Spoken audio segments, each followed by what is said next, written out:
Debate live बड़ी बहस मध्य प्रदेश में आपका स्वागत है। मैं हूं आपके साथ कुलेश्वर पांडे। आज भोपाल की सड़कों पर सियासी पारा हाई दिखा। एक तरफ बीजेपी की जन आक्रोश महिला पद यात्रा तो दूसरी तरफ कांग्रेस का तीखा पलटवार जारी रहा। महिला आरक्षण को लेकर छिड़ी इस जंग में अब आरोप प्रत्यारोप खुलकर सामने आ रहे हैं। कांग्रेस ने प्रेस कॉन्फ्रेंस कर बीजेपी के इस पूरे आंदोलन को सियासी नौटंकी करार दिया। प्रदेश प्रवक्ता शोभा ओझा ने कहा कि अगर नियत सच में महिलाओं के अधिकार की देनी होती तो मौजूदा लोकसभा सीटों के आधार पर ही आरक्षण लागू किया जाता। तो सवाल सीधा है, क्या ये महिलाओं के सम्मान की असली लड़ाई है या फिर सियासत का एक और बड़ा मंच? देखिए इस खास रिपोर्ट में, उसके बाद करेंगे हम इसी पर चर्चा।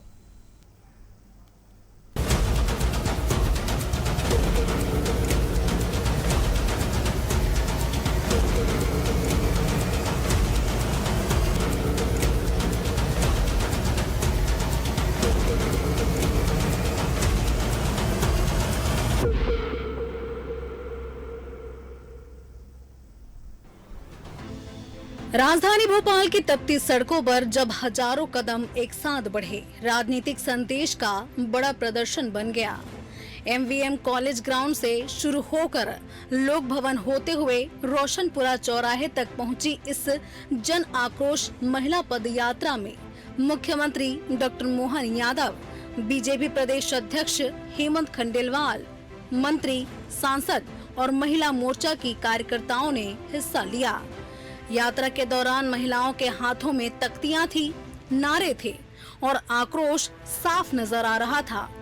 सभा में मुख्यमंत्री ने विपक्ष पर तीखा हमला बोलते हुए कहा कि महिलाओं के अधिकारों के साथ खिलवाड़ करने वालों को जवाब दिया जाएगा। यात्रा का समापन रोशनपुरा चौराहे पर काले गुब्बारे उड़ाकर किया गया, जो विरोध का प्रतीक बन गया।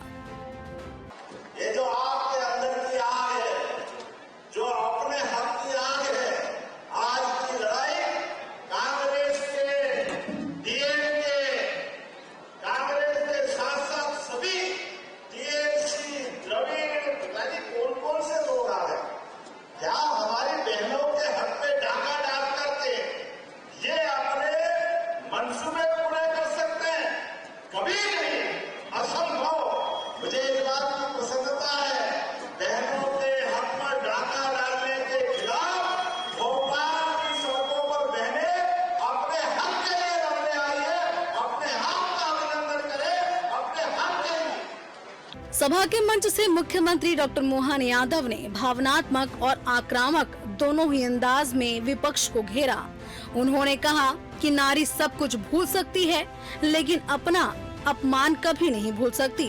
सीएम ने कांग्रेस और उनके सहयोगी दलों पर आरोप लगाया कि उन्होंने महिलाओं के अधिकारों के बिल को गिरने के बाद जश्न मनाया। इतना ही नहीं, उन्होंने ये ऐलान किया कि इस मुद्दे पर विधानसभा का विशेष सत्र बुलाकर निंदा प्रस्ताव लाया जाएगा। सीएम ने प्रियंका गांधी और राहुल गांधी पर भी हमला बोला और कहा कि जो महिलाएं लड़ने की बात करती थी, वो इस मुद्दे पर चुप क्यों रही। यहाँ सियासत सिर्फ बयानबाजी तक ही नहीं रही, बल्कि इसे ऐतिहासिक संदर्भों में भी जोड़ा गया। उनका वो संघर्ष याद रखें। डॉक्टर भीमराव अम्बेडकर बहनों के अधिकारों को दिलाने के लिए उन्होंने लड़ाई प्रारंभ की। महात्मा गांधी से लगा करके हमारे अपने अटल बिहारी वाजपेयी, वर्तमान के प्रधानमंत्री नरेंद्र मोदी जी, जोरदार अभिनंदन करो प्रधानमंत्री नरेंद्र मोदी जी का। उनके शब्दों में मैं एहसास करता हूं कि नारी सब भूल जाती है, कभी अपना अपमान नहीं भूलती है। यह हमको याद रखना है। लोकसभा में कांग्रेस और उनके लोगों ने खुशियां मना करके, जश्न मना करके, हंस हंस करके, अरे कांग्रेस की नेत्री को शर्म आना चाहिए। प्रियंका गांधी को जो बड़ी बात करती थी, मैं नारी हूँ, लड़ सकती हूँ, मैं लड़की हूँ, लड़ सकती हूँ। अरे तुम्हारी वो बड़ी बड़ी बातें कहाँ गई जब बहनों के अधिकार पे आपने हंसते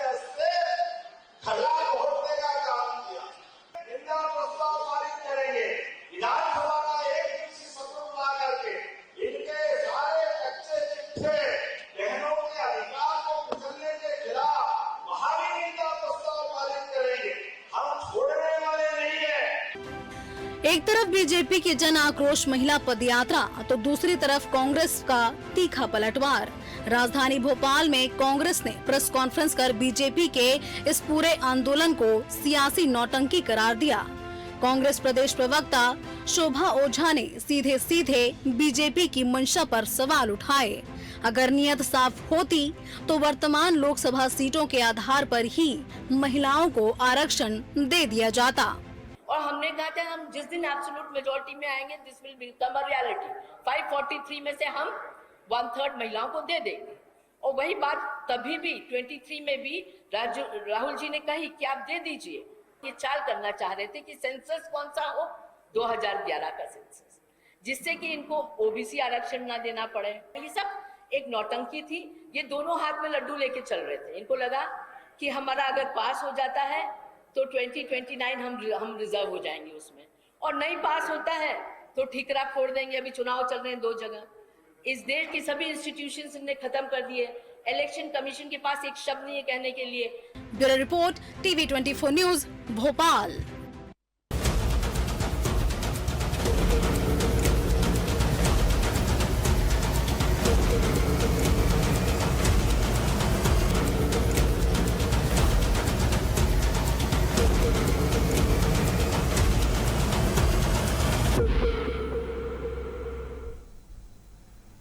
तो मध्य प्रदेश सहित आज पूरे देश भर में जो है बीजेपी के नेता जो है सड़कों पर उतरे महिला आरक्षण को लेकर और एक तरह से विरोध प्रदर्शन किया विपक्षी पार्टी के द्वारा। तो कुल मिलाकर महिला आरक्षण को लेकर जो है लगातार सियासत देखने को मिल रहा है। बीजेपी लगातार कांग्रेस को घेरने का पूरा प्रयास किया और मध्य प्रदेश में भी आज मुख्यमंत्री डॉक्टर मोहन यादव सड़कों पर उतरे और कई लोग भी उनके साथ शामिल थे। तो चलिए इसी पर करेंगे चर्चा। हमारे साथ 3 बेहद खास मेहमान जुड़ चुके हैं। डॉक्टर वाणी अहलुवालिया जी है, बीजेपी प्रवक्ता, स्वागत करता हूँ मैं उनका।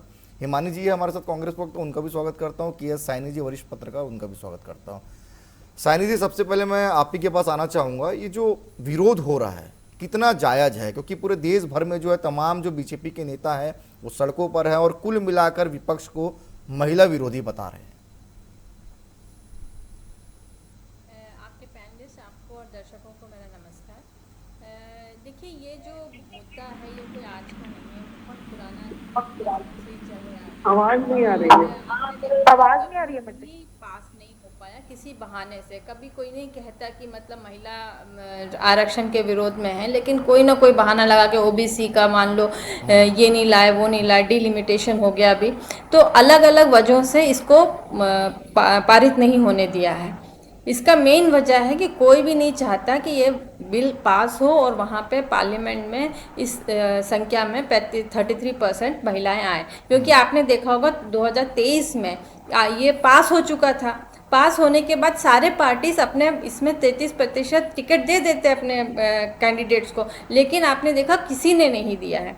10% 11% हमारे यहाँ रिप्रेजेंटेशन है महिलाओं का, तो जो कि एक डेमोक्रेसी के लिए बहुत बड़ा एक धब्बा है। इतने सालों बाद अगर हम अपने महिलाएं जो है उनको प्रॉपर रिप्रेजेंटेशन नहीं देते हैं तो आधी आबादी के साथ आप अन्याय कर रहे हो, तो निश्चित तौर पे ये गलत है। अब इसमें राजनीति जो हो रही है वो एक अलग विषय है। हो सकता है कि बीजेपी जो ये बिल लाई है इनके अपना पॉलिटिकल मोटिव हो सकता है, लेकिन इसी बहाने ये बिल पास हो सकता था। अब जहाँ तक इसका सवाल है डिलिमिटेशन का, तो आप ये मान के चले 2027 में जब सेंसस खत्म हो जाएगा तो डिलिमिटेशन तो होगा ही होगा। तो अगर कांग्रेस ये कह रही कि हमने परिसीमन को, डिलिमिटेशन को वो करवा दिया, तो नहीं किया, वो तो होना ही है।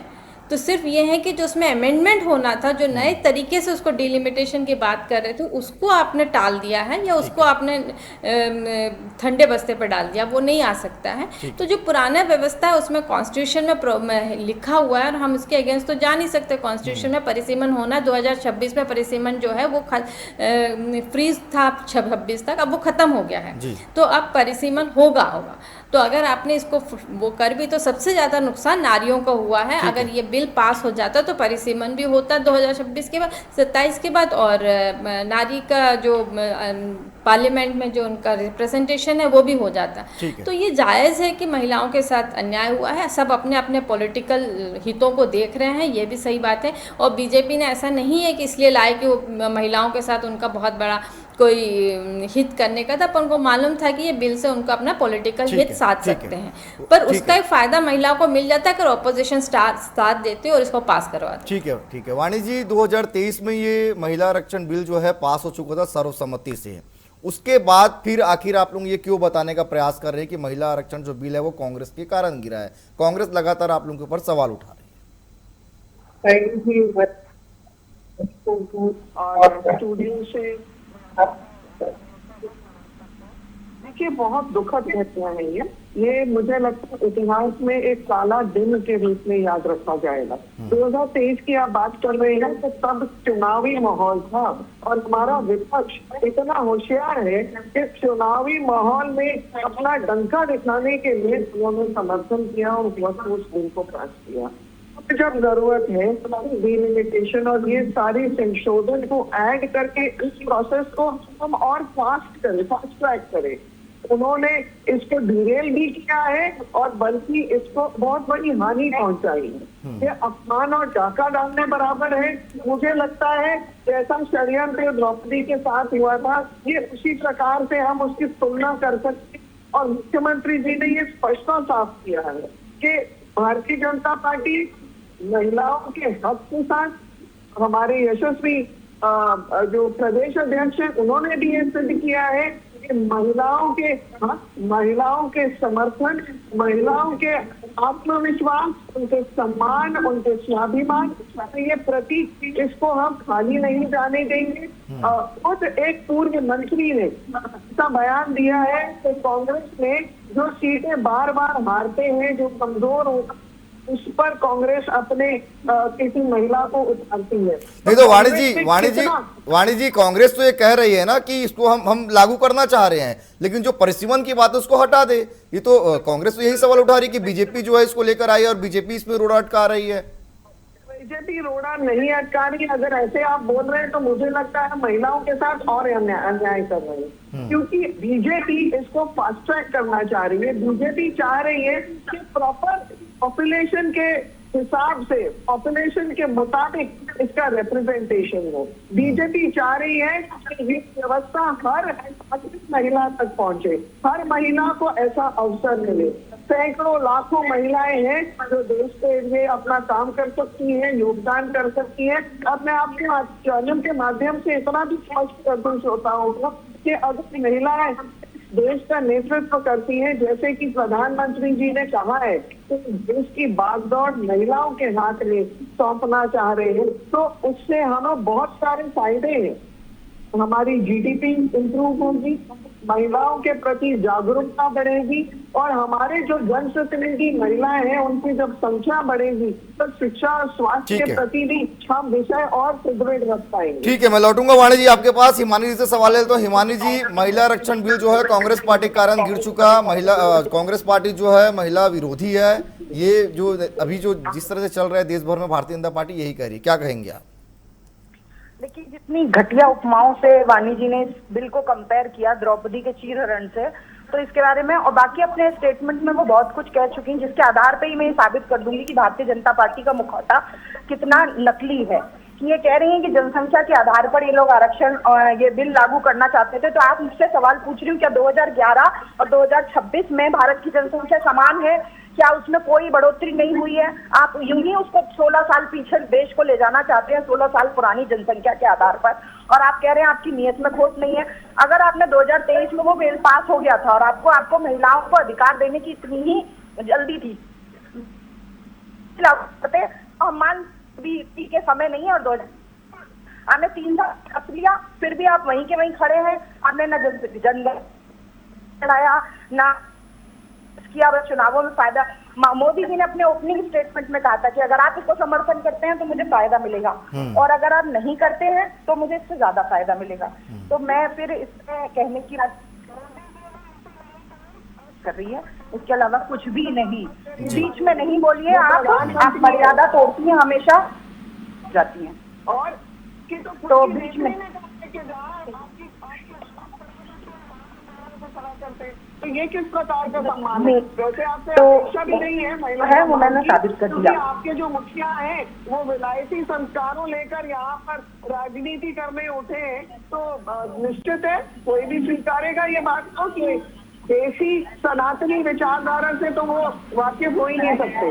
ठीक है, ठीक है, मैं लौटूंगा। मैं छोटा सवाल जो है साइनी से ले लेता हूँ। साइनी जी, अगर हम बात करें बीजेपी और कांग्रेस दोनों ही जो है महिला आरक्षण को लेकर जिस तरह से आमने सामने है, एक आंकड़ा है जिस तरह से लोकसभा की अगर हम बात करें तो भारतीय जनता पार्टी ने सिर्फ 16% महिला को ही मैदान में उतारा था और सीट दिया था, वहीं कांग्रेस की अगर हम बात करें 13%। फिर दोनों ही पार्टी महिला आरक्षण को लेकर क्यों बात कर रहे हैं? जी, वही बात मैं कह रही हूँ। अभी जैसे वाणी जी ने अभी ये कहा कि हम ये बिल लेके आए महिलाओं का आरक्षण को देने के लिए, लेकिन आपको भी मालूम था आपके पास नंबर नहीं है, तो आप कहाँ से 64 जो आपका कम था तो वो कैसे पूरा करते? क्योंकि आपके पास तो नंबर नहीं था और आपको पता था कि ऑपोजिशन नहीं देंगे आपका साथ, तो इसी टाइम आप ये बिल क्यों लेके आए? तो इसमें कहीं ना कहीं आपका पॉलिटिकल मोटिव दिखता है। दूसरी तरफ जो कांग्रेस कह रही है कि इसी नंबर पर आप कर देते, तो इसी नंबर पे तो पिछले 50 साल से लड़ाई चल रही है, तो क्यों नहीं किया? आप ये बताइए 174 सीट अगर महिलाओं को दे देंगे तो उतने पुरुष की अपना सीट छोड़ देंगे, बिल्कुल उतने पुरुषों को सीट नहीं मिलेगा। तो इसलिए जो एग्जिस्टिंग नंबर पे आप ये कह रहे हो कि महिलाओं को दे दो, तो वो प्रैक्टिकल नहीं है। आप जब सीट बढ़ाएंगे तो कम से कम उनके साथ वो बोलेंगे हमारे साथ अन्याय हो रहा है, वो नहीं होगा। हमारे सीट छीन के आप किसी महिला को दे रहे हैं तो वो चीज़ खत्म हो जाएगी, वो 33% यहाँ पे एडजस्ट हो जाएगा, तो सबको बराबर लाभ मिल जाता है। अगर सीट बढ़ा के हम महिलाओं को आरक्षण दे देते तो ना पुरुषों के साथ अन्याय होता और महिलाओं को रिप्रेजेंटेशन भी हो जाता। ठीक है, तो बात वही है कि किसी की इच्छा शक्ति है कि नहीं है, सवाल वही आता है कि आप एक बहाना या दूसरे बहाने से उस बिल को हमेशा से इतने डिबेट हो गया, डिस्कशन हो गया, सब कुछ हो जाता और फिर उसके बाद उसको ठंडे बस्ते में डाल। चलिए वाणी जी जवाब दे दीजिए, इच्छा शक्ति है कि नहीं भारतीय जनता पार्टी की?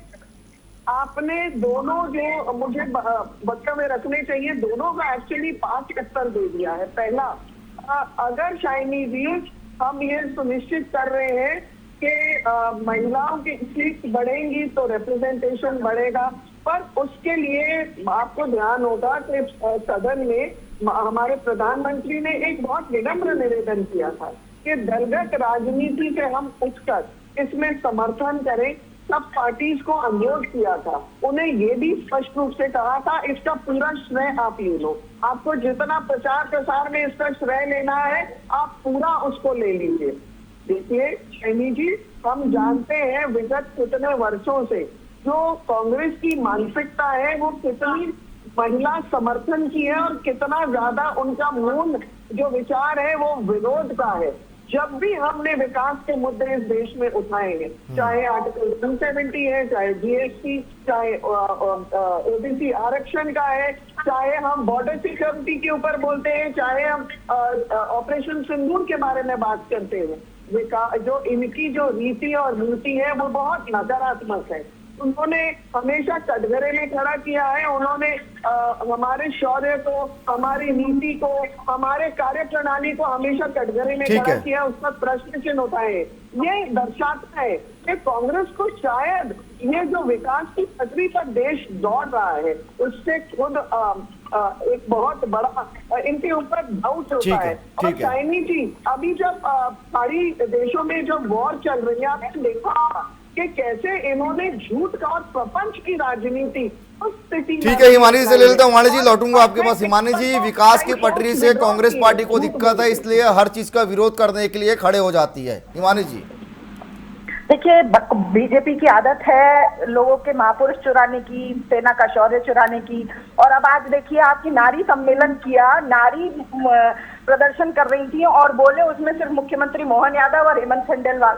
तो नारियों को ये लोग कितनी इंपॉर्टेंस देते हैं? कौन सी ऐसी नारी थी जिसने ऐसा कोई स्टेटमेंट दिया जहाँ इन्होंने न्यूज की हेडलाइन बनाया? तो महिलाओं का क्रेडिट भी चोरी करते हैं, सेना का भी क्रेडिट चोरी करते हैं, महापुरुष भी चोरी करते हैं। तो इनकी आदत ही है पीछे से खेलने की, आने के दांत और है, दिखाने के और है।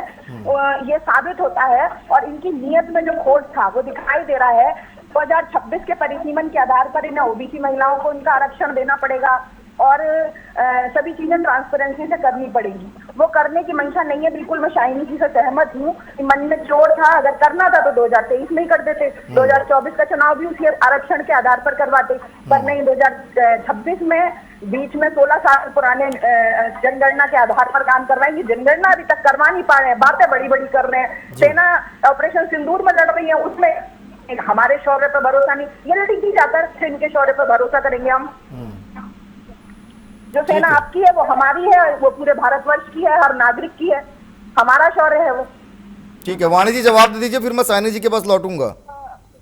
हिमानी जी बिल्कुल सत्य है, हमने चोरी की है, हमने जनता के दिलों से, उनके प्रेम से हमने जोड़ा है अपने आप को, इसलिए हमने जनता के हृदय की चोरी की है, उनका विश्वास हमने जीता है। और इसीलिए क्रमबद्ध तरीके से आप हर राज्य में भारतीय जनता पार्टी की सरकार देख रहे हैं, और मुझे लगता है आने वाले समय में हम राहुल गांधी के हार की शतक नहीं देखेंगे। उसके लिए वोटों की चोरी करनी पड़ती है, उसके लिए वोटों की चोरी करते हैं आप सब पुराना धर्म है, और उसी के नाते भ्रम और झूठ की राजनीति भी आप परोसते रहते हैं। ठीक है, साइनी जी क्या लगता है, क्या फिर से एक बार महिला आरक्षण के नाम से जो है गुमराह किया जा रहा है? नहीं, गुमराह तो पिछले 50 साल से करे जा रहे हैं। महिलाओं को जो पार्लियामेंट में जो महिलाएं, उनने तक आवाज़ नहीं उठाया। तो आप ये देखिए कि महिलाएं जो है, आधी आबादी जो है जिसका रिप्रेजेंटेशन पार्लियामेंट में है, वो भी मतलब उनकी अपनी आवाज़ ही नहीं है।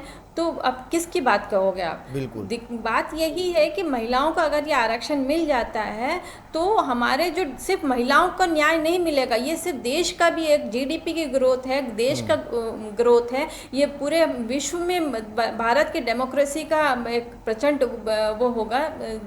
आप दिखा सकते हो कि डेमोक्रेसी, असली डेमोक्रेसी क्या होती है। लेकिन बात यहाँ पर है, किसी की मंशा होगी तो ही बिल पास हो सकता है, क्योंकि पार्लियामेंट में सबसे ज़्यादा पुरुषों की संख्या, और पास पुरुषों को ही करना है।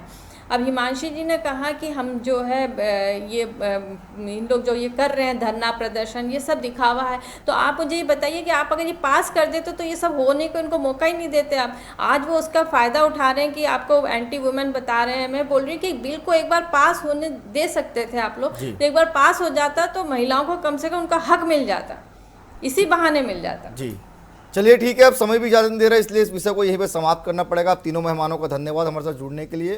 तो कुल मिलाकर महिला आरक्षण को लेकर लगातार भारतीय जनता पार्टी जो है कांग्रेस के खिलाफ सड़कों पर है, और कांग्रेस के खिलाफ जो है जमकर विरोध प्रदर्शन भी जो है आज देखने को मिला मध्य प्रदेश में। खुद जो है मुख्यमंत्री मोहन यादव सहित तमाम विधायक और मंत्री भी सड़कों पर उतरे थे और बता रहे थे कि किस तरह से कांग्रेस के कारण महिला आरक्षण बिल पास नहीं हो पाया। तो कुल मिलाकर इसको लेकर सियासत जारी है। फिलहाल आज के लिए इतना ही, मुझे दीजिए इजाजत, धन्यवाद।